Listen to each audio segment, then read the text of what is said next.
Hello everyone and welcome back to the Conway's Game of Life series. Today we're going to be starting to program in C++ with OpenGL. We're just going to be creating our simple engine that we will use in the next video to actually create and render our game. So all we're just going to be doing is creating a bunch of initialization methods and helper methods that will make the programming and integration of Conway with OpenGL in the next video very simple. So we're not going to be doing any actual Conway programming today. It's just going to be purely OpenGL programming. So what we're going to do is we will first look over the Conway files. I imported them into this Visual Studio project, which has been prepared for OpenGL. I put a tutorial video on how to do that in the playlist. And that's just downloading all the libraries, GLFW and GLAD, and how to link them properly. And then I also just copied and pasted the Conway files and made them C++ compatible. So there were just a few things with the malloc where you had to actually cast a malloc call to make sure that it matched the destination type. So that was just the biggest change there. But apart from that, all the code has been the same. And then I just copied the main file into main.cpp here. So we'll start at the top here just by replacing the includes. So all it's going to be is we will start by just deleting everything there. And we'll start with our IO stream. So include IO stream, include standard lib.h. And then we're going to include string stream, so stream. And then also fstream. We're going to need these for the shaders. And then we will include our OpenGL file, so include glfw/glfw3.h. But however, before that, you need to include GLAD. That is, you explicitly have to do that beforehand. So include glad/glad.h. And then underneath all this, we're just going to include our Conway file. So include conway.h. We'll leave this helper, the print table method here. We might just want to have that as a bit of a reference to make sure that the program is actually rendering properly. And then below this, we're going to create or just put some of our parameters down. So we'll start with just the window title. So const char star title is equal to Conway's Game of Life. And then we will have our screen width and height. So unsigned int width is equal to, let's say, 1000. And unsigned int height is equal to 400. So it's 1000 by 4 or 400 by 1000. So those are the only parameters that we will need for now. We're going to add a few. Next, we're just going to go and start with our glfw methods. So the first few methods are going to be glfw specific. And the way OpenGL breaks down is, well, OpenGL itself is just the graphics language. It has nothing to do with the window. It only cares about the GPU and the rendering. But glfw is kind of our multi-platform bridge to OpenGL, which will take care of all the windows and all that. So these first few methods will be glfw specific. So this is initialize glfw, return type void init glfw, and we're going to pass in our version numbers. So an unsigned integer version major and an unsigned integer version minor. Then we're going to call glfw init, which initializes our context, and then we're going to pass in parameters for glfw. So we'll start by actually using the version parameters to send that into glfw. So we'll do this by saying glfw window hint. The hint will be glfw context version major, and we're just going to pass in version major.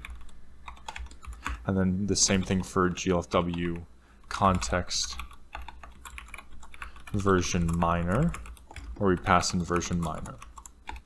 And then the last one will just be to determine which profile we're going to use, and it's just going to be the core profile, pretty standard stuff. GLFW window hint. The hint here is GLFW OpenGL profile. And the macro is going to be GLFW OpenGL core profile. Like so. And that's the initialization. Now for creating the actual window. So once we've created the context, we can then call upon GLFW to create our window. So we return type void, create window. First parameter is going to be the reference to a pointer of a window. So GLFW window pointer reference window. So this will just be so that we can just assign something to window and it will be reflected in the caller's version of window. Then we have const char star title, unsigned integer width, unsigned integer height, and then the frame buffer size callback, which will just be GLFW frame buffer size fun is the type, and that's just a type definition for this callback, which we're going to call frame buffer size callback. And in here, all we're going to say is just window is equal to GLFW create window, passing in the width, the height, the title, and then null for the monitor.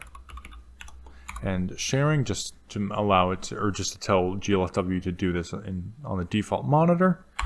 If not window, so this is just checking if window is null, so we didn't create anything, but then we're going to return. Otherwise, we're going to target GLFW to the current context. So GLFW make context current, passing in the window, so that we want to render to this window, and then GLFW set frame buffer size callback, and we're going to pass in the window and the parameter callback, or frame buffer size callback, that parameter that we passed in up here. Okay, so those are the initialization methods. Let's actually go ahead and use these and just see where they're going to fall into how we generate our program. So we have our Conway thing, and I think I mentioned this last time, but this while loop here where we count down the number of generations, this is pretty much going to be our main loop. We're going to be updating, or we're going to be generating a new generation every time we want to iterate. And then we'll be outputting that to the screen. So this will be our driving loop here. That's going to stay the same. This body of code here, where we simulate Conway and then print it out, that's going to be in this. That's going to stay in this loop. It's just this driving condition will change because we no longer want to have a limited number of generations. We want to continue to generate until the user says stop.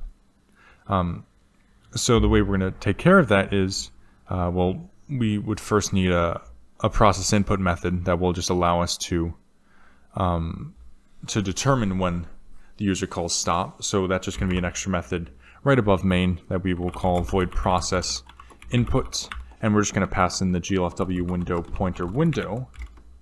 And the only thing we'll have now is just the close key. So that's going to be if GLFW get key, passing in the window, and GLFW key escape.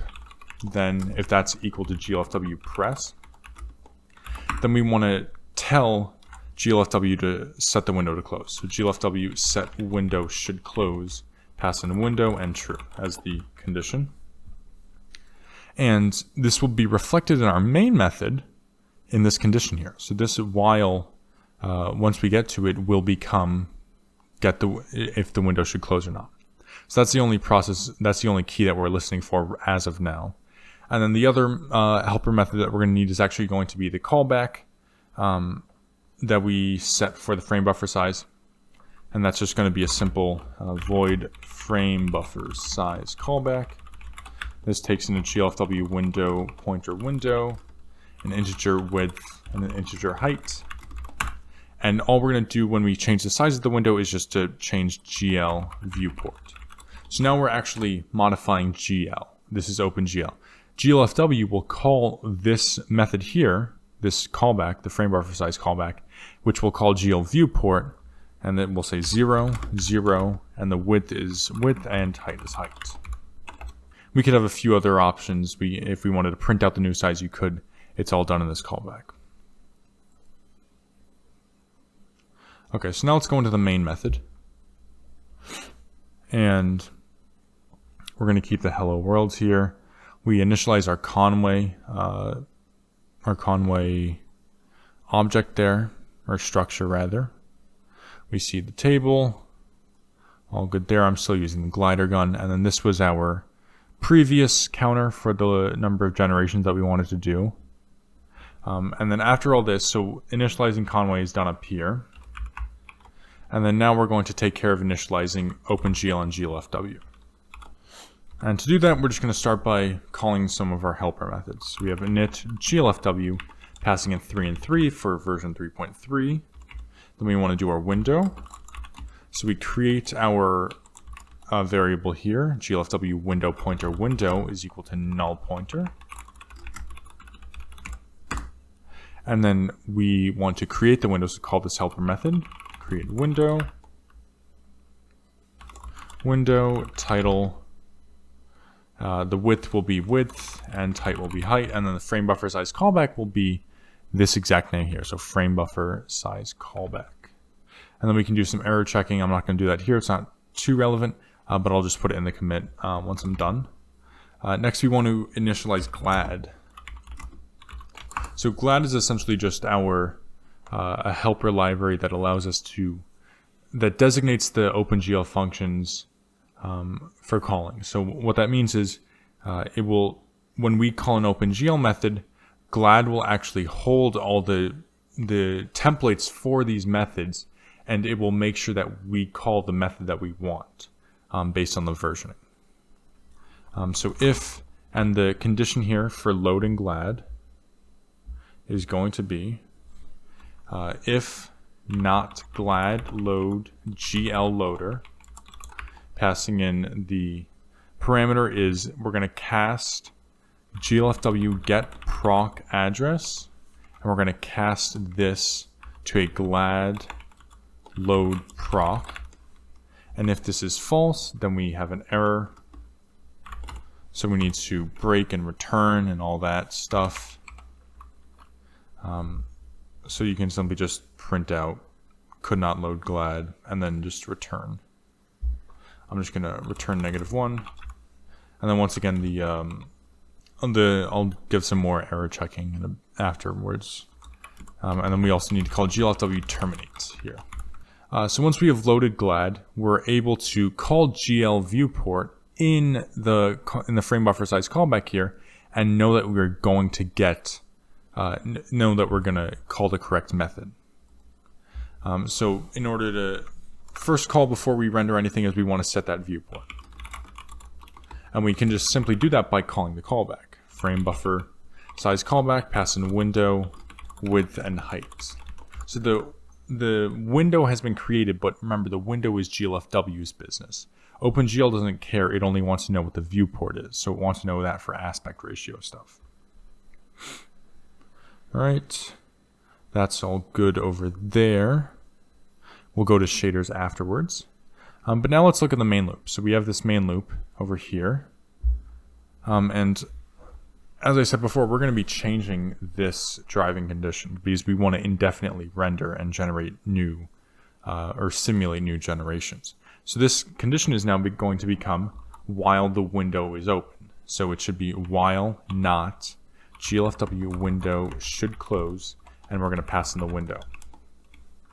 So glfw window should close will be false by default, but when the user presses escape, as in process input, this window should close will be true. So the not condition will evaluate to false, and we will exit the loop. And then in the loop here, what we're going to say is we'll do some timing variables. And we have not created those variables yet, which is what we need. So we'll start just by having we'll start with double dt is equal to 0.0, and then double last frame is equal to 0.0. And then we're going to update time. So dt is equal to glfw get time minus last frame. So all this is is just GLFW will get the time since the program started, since we called GLFW init. And then last frame will just be the time of the last frame, and then we're going to update last frame every time. So last frame is equal to, or plus equals dt. So we just increment it every time. So we kind of just get the time difference between the last frame and the current frame. And then every iteration we also want to process input. So process input, pass in the window. And then we can do the simulation. But the more important thing is that at the end we want to poll events. So GLFW poll events, and all this will do is just update the event queue. Now, what about this simulation here? What if I were to run this program now? What would happen is we would get a white window, and Conway would continue simulating every time we wanted to iterate here. I mean, if the sleep method, I'm just going to get rid of the sleep because we want to keep the window open. We don't want to stop the main thread, but we don't really want to simulate it continuously, or continuously, like every iteration. That would be way too fast to display on the screen. So what we're going to do is, parallel to our last frame in DT, we're going to have another timer that's going to be double time since last gen, which is equal to 0.0. And what this time since last gen will do is it will just be the timer since we last created a generation. And then the generation frequency will be a global parameter that I'm going to put up top. Sorry for the scrolling. And this will just be double generation frequency.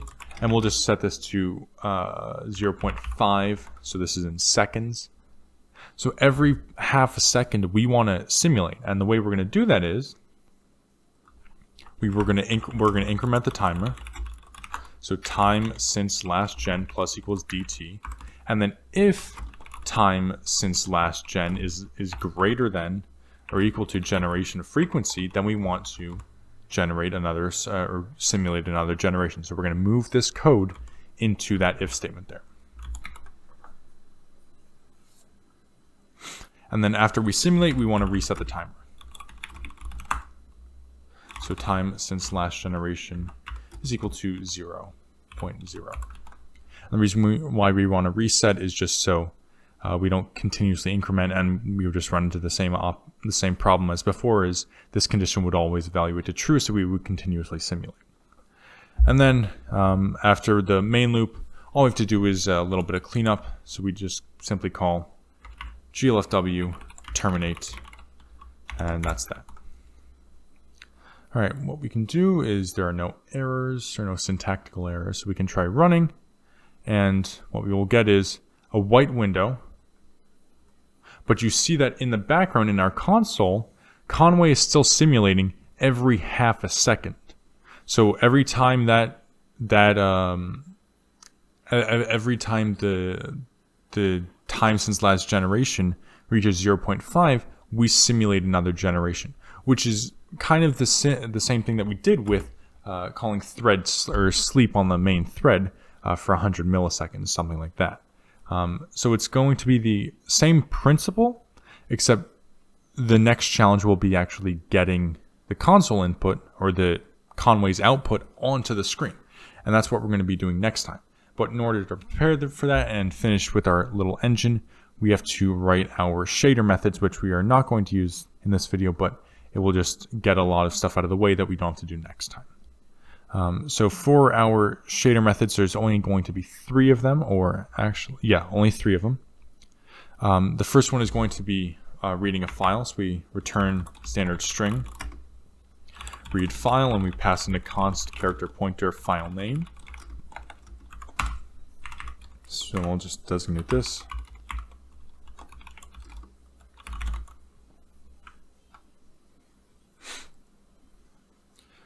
So I'll just leave the definition empty for now. Then we have integer gen shader. We pass in a const char star file path, our file name, just to keep our variables consistent. And then glenum type.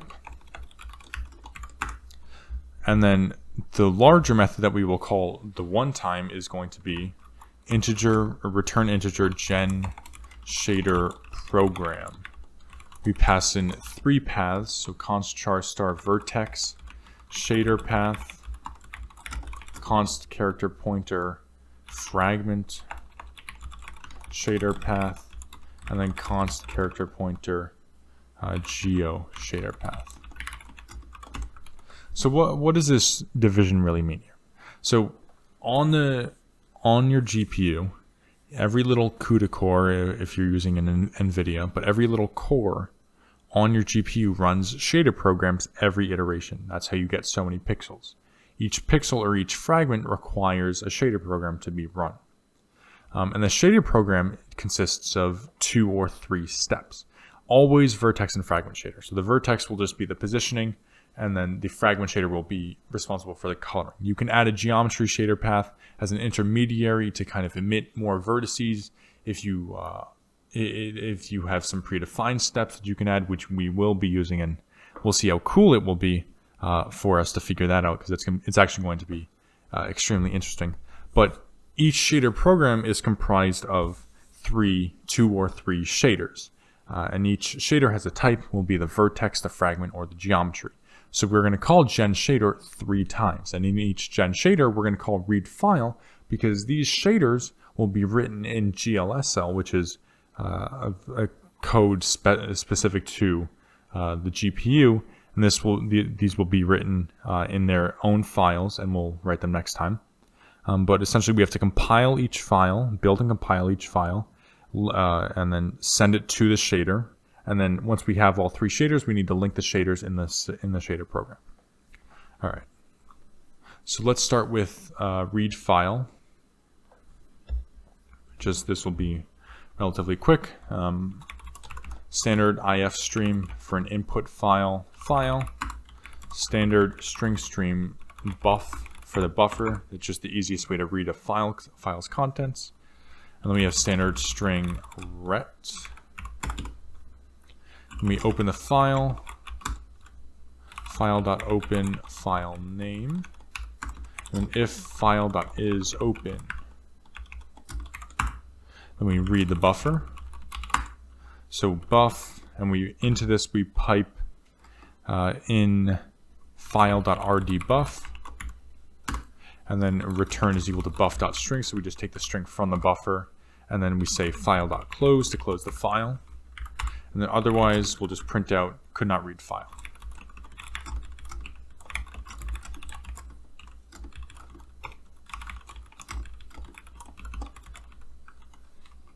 All right, like so. And then we return the string at the end. Pretty simple. That's a simple program to read a file.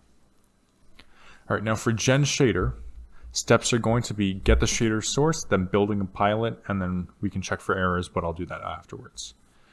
So for the shader source, we're going to have standard string shader source is equal to read file, file name. So we'll say int shader object. This will just be where we store the shader's ID. It's equal to gl create shader, and we pass in the type.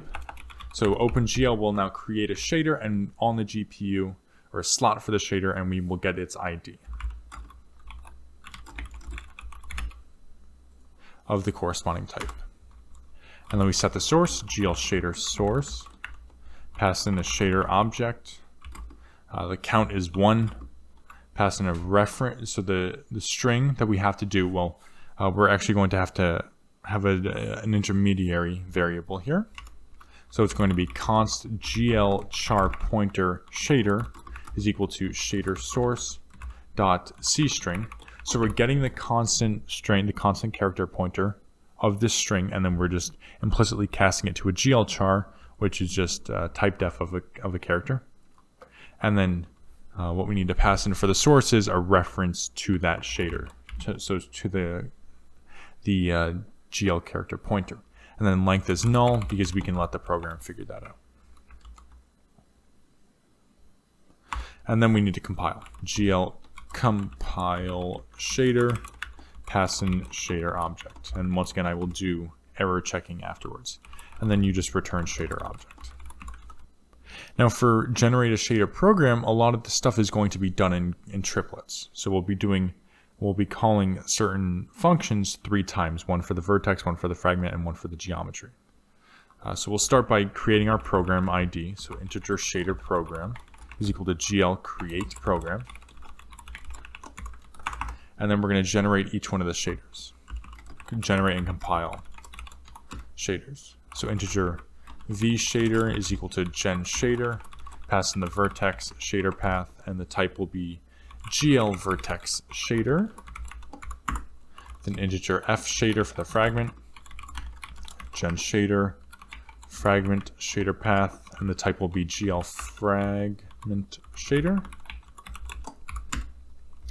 And then finally the geometry shader. So g shader is equal to gen shader, passing in the geometry shader path, or geo shader path. And the type will be GL geometry shader. And then once we have generated them, we can do some more error checking, and we have to link them together in the program. So these are just separate units, and now what we want to do is link them into the shader program. So GL attach shader, we're going to attach to shader program the vertex shader.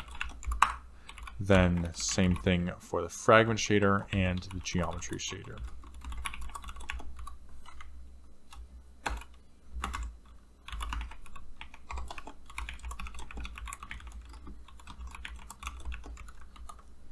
All right, and then we're going to call GL link program on the shader program. And then we can do some error checking, and then finally we will delete each shader. So GL delete shader, vertex shader, or sorry, v shader, delete shader, f shader, and then GL delete shader, g shader. And then we return shader program, just like so. So we're not going to be calling these methods, but you can run it again just to make sure that it compiles properly.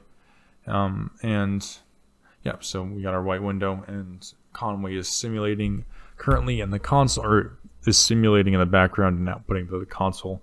But in the next video, we're going to be translating this whole thing here, this output, and putting it onto our window, which is going to be very fun. And I'm going to show you a few tricks on actually how to efficiently pass in data, and we're going to see how shaders can actually be extremely optimized to our purposes, or for this specific purpose, which is going to be very, very interesting and very cool.